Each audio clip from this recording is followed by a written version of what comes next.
안녕하세요. 오늘의 운세입니다. 2024년 61년생 소띠 부자 되는 운세, 재물운 부자 되기 월별 활용법 운세 총론순으로 알아보겠습니다. 마지막에 2024년 부자 되기 총론도 있으니 끝까지 봐주세요. 2024년 재물운 우행의 기운이 서로 싸우는 형국이므로 어느 한쪽만이 이익을 보는 것이 아니라 자신과 상대 모두 피해를 보는 해입니다.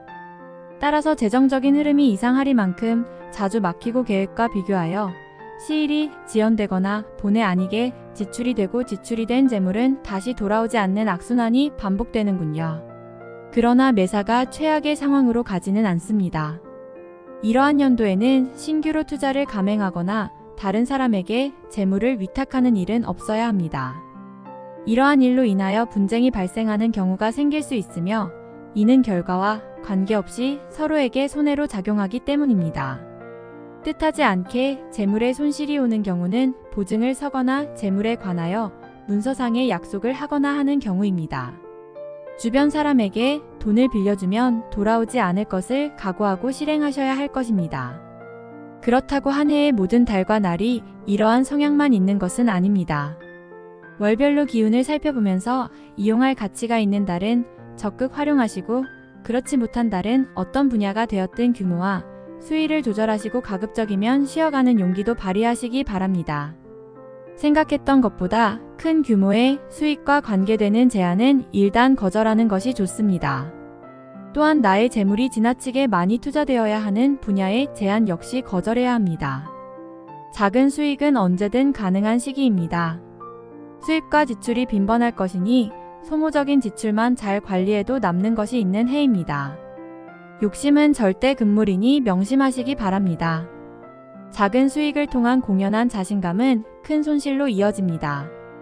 작은 성공은 작은 대로 만족해야 하니 절대 규모를 키우지 마셔요. 머릿속의 계산과 현실은 차이가 있습니다. 욕심을 바라면 그대로 손실이니 자산이 크게 움직여야 하는 부분은 결정을 미루는 것이 좋습니다. 필요한 분야가 아니면 신규로 재물을 들이는 것은 사업이건 투자이건 모두 좋지 않습니다. 유념하시기 바랍니다. 2024년 부자되기 월별 활용법. 올해는 공격적인 운용을 극히 자제해야 하는 때입니다. 수익에 대한 기대가 있다면 눈높이를 낮춰야 하며 손실을 보존하기 위한 노력보다는 손실을 멈추려는 노력을 해야 합니다. 이런 때일수록 활용할 가치가 있는 달을 구분해서 활용하시면서 자금이 묶이는 일이 없도록 철저히 관리해야 합니다. 피해야 하는 달은 관리에만 주력하시고 이용 가치가 있는 달도 운용은 보수적으로 해야 한다는 사실을 유념하시기 바랍니다. 1월. 금전에 대한 부탁을 하거나 혹은 받게 됩니다. 무엇을 하던 부담은 생기겠네요. 그러나 부탁은 거절하는 것이 좋습니다. 흐름은 나쁘지 않은 정도입니다. 공도는 아니어도 노력한 정도의 성과는 나올 수 있는 달입니다. 2월. 약속이 어긋날 수 있습니다. 계획했던 흐름에 문제가 생길 것이며 이를 해결하게 될 것입니다. 수익이 생기지만 곧 지출이 되어야 하는 돈이네요. 3월. 고집이 생기는 달이네요. 좋아 보이는 것은 모두 손실이 될 가능성이 큽니다. 유혹을 잘 견뎌야 할 것이니 이번 달은 가장 자중이 필요한 시기입니다. 4월. 약속이 어긋나는 시기입니다. 신용상의 문제가 생길 수 있으니 지출과 수입에 대한 관리를 미리 하시기 바랍니다. 수익이 난 뒤에 지출을 해야 사고가 없습니다. 5월.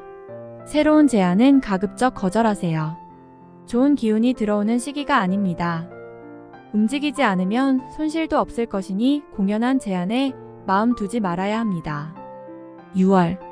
금전에 대한 부탁을 하거나 혹은 받게 됩니다. 무엇을 하던 부담은 생기겠네요.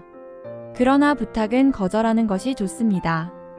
흐름은 나쁘지 않은 정도입니다. 공도는 아니어도 노력한 정도의 성과는 나올 수 있는 달입니다. 7월. 약속이 어긋날 수 있습니다. 계획했던 흐름에 문제가 생길 것이며 이를 해결하게 될 것입니다. 수익이 생기지만 곧 지출이 되어야 하는 돈이네요. 8월. 손실이 확정되었다면 만회는 다음 기회로 넘겨야 합니다. 수익보다는 손실에 더 민감한 달입니다. 9월. 새로운 기회를 갖게 되는 달입니다. 수익의 규모가 커지거나 혹은 신규로 수익을 창출할 곳이 생기는 달입니다. 규모는 크지 않을 것이니 욕심을 내는 것만 금물입니다. 10월.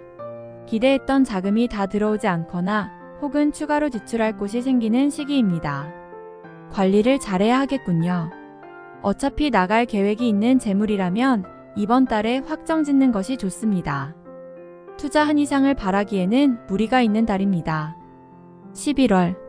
작은 내기는 이기고 큰 내기는 지는 달입니다. 관리를 해야 하는 달이니 수익을 도모하기 위한 노력보다는 작은 것에 만족해야 하는 달입니다. 12월. 주변의 말이나 정보를 많이 듣게 되는 달이네요. 그러나 실행에 옮기는 일이 없어야 합니다. 일반적인 수익의 범위 내에서만 수익이 날 수 있는 달입니다. 2024년 부자되기 총론. 재물 감각을 타고난 사주입니다. 강건한 사주에다가 재물의 흐름인 재성을 풍부하게 지닌 사주이군요. 쇠나 철 혹은 자동차와 관계된 업종에 계시다면 대단히 좋습니다. 그리고 부자가 될 확률도 더욱 높아집니다. 참고하시기 바랍니다. 재물의 흐름과 밀접한 연관을 가진 업종도 대단히 좋습니다. 금융이나 투자 업무 혹은 증권 관련 업종도 모두 좋은 업종입니다.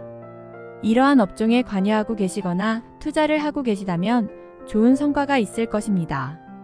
다만 사기를 당하는 수가 한 번은 있을 것이니 경계도 함께 해야 하겠군요. 부자란 시기를 잘 활용해야 합니다. 때를 기다리는 지혜를 가지시고 시기별 운세를 항상 체크하시어 기회가 왔을 때 절대 놓치지 말아야 합니다. 부자에 대한 근본적인 조건은 타고난 사주입니다. 재물 생성의 기회가 유독 많은 사주입니다. 어떤 곳에 어떠한 형태로 계시더라도 늘 재물과 밀접하게 연동이 되어 일을 하셔야 합니다. 본인과 같은 사주가 시기만 잘 활용하면 큰 부자가 될 수 있는 사주입니다. 재성이라 불려지는 재물의 기운을 강하게 활용해야 하는 사주입니다. 그러나 올해는 그 시기가 아닙니다. 다소 자중하시며 보내시기 바랍니다. 장사를 하시면 상당히 소질이 있는 사주입니다. 활동력이 크고 대인관계가 원만하고 좋은 사주이므로 사람을 많이 끌어들이는 사주입니다. 일을 하게 되신다면 금융이나 증권 등 직접적인 재물과 관련된 일을 하셔야 하는데 그렇지 않다면 사업을 영위하거나 장사를 하시는 것이 좋습니다. 올해만큼은 부동산이 다소 어울리지 않습니다. 이전에는 재테크를 하셨다면 비교적 수익이 좋았을 것입니다. 증권 투자를 하고 계시다면 올해는 다소 자중하는 것이 좋습니다. 자칫 판단에 실수가 와서 큰 손실로 이어질 수 있습니다. 반드시 수익이 나면 이후에 발생되는 수익을 포기하더라도 반드시 자신의 몫으로 챙겨야 합니다. 부자의 운명은 타고났지만 이를 이루는 것은 시기를 활용해야 합니다. 그러나 올해는 아님을 명심하시기 바랍니다. 부동산은 투자로서 어울리지 않지만 과거에 투자를 하셨다면 재미를 보셨을 겁니다. 하지만 수익을 올린 경험이 오히려 화가 될 수 있음을 기억하시고 장사나 개인적인 사업을 영위하여 부자의 길을 닦으시기 바랍니다. 올해는 자중해야 하는 연도입니다. 다음에 더욱더 유익한 정보로 돌아오겠습니다. 구독, 좋아요 눌러주시고 저처럼 로또 1등 당첨되세요.